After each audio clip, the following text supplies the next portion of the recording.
Dr. Anuradha Chaudhary from IIT Kharagpur Department of Humanities. She is a Sanskrit scholar and doctorate in Vedic psychology. So Dr. Anuradha, you have been here participating in this International Vedic Conference and a multi-page symposium which has been ongoing for the past 2 days. How has been your experience? This has been a fantastic experience, a very enriching one. First and foremost, it was my first time here, and I got to see in person the wonderful work that Bhagwan Sai Baba ji has been doing, the service that he has rendered to everybody, the hospitals, the education system. All of that has been a really overwhelming experience in many ways. And then to be part of the multi-faith symposium and then the Veda conference has been extremely elevating, because we talk of human brotherhood and oneness and unity in diversity, but in many ways this has been the eating of the cake to really understand what that means. Thank you. And how do you think that this mission of establishing the unity of faiths and overcoming the virtual disharmony which exists at a very, very virtual level in the minds of the people can be carried forward? What is your opinion on this thought? I think initiatives such as the one that was undertaken here by bringing people from different faiths together and having them consider more of the similarities rather than the differences is a very important step in initiating such oneness, unifying activities.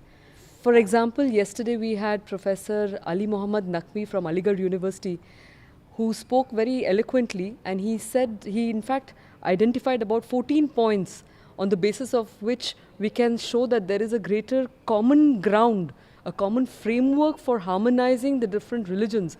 Because at the end of the day, the word religion also comes from the Greek, from the Latin word religare, and religare, which it means to unite, uniting oneself with the Supreme, uniting oneself with the Supreme, and through that, uniting all of us.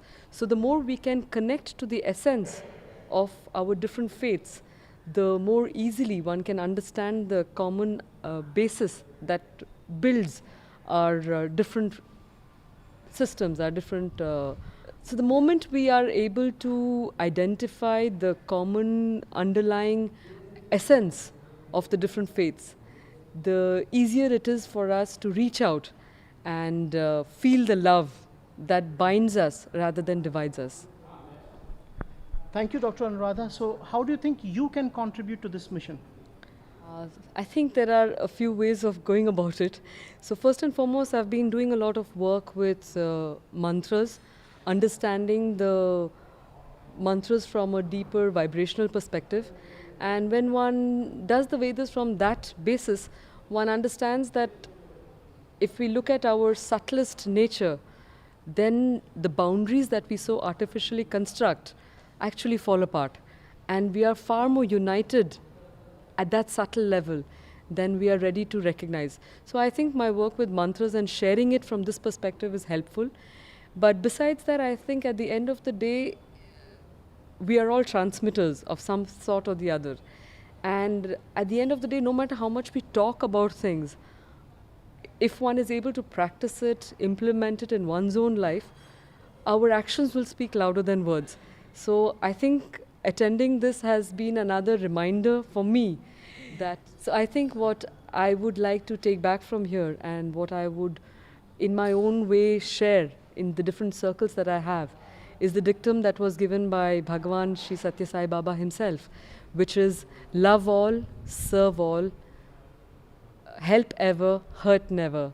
I think this is a very powerful message, and if each of us could just implement a little bit of this in our own lives, in our own little way, I think we would help to make a much better world.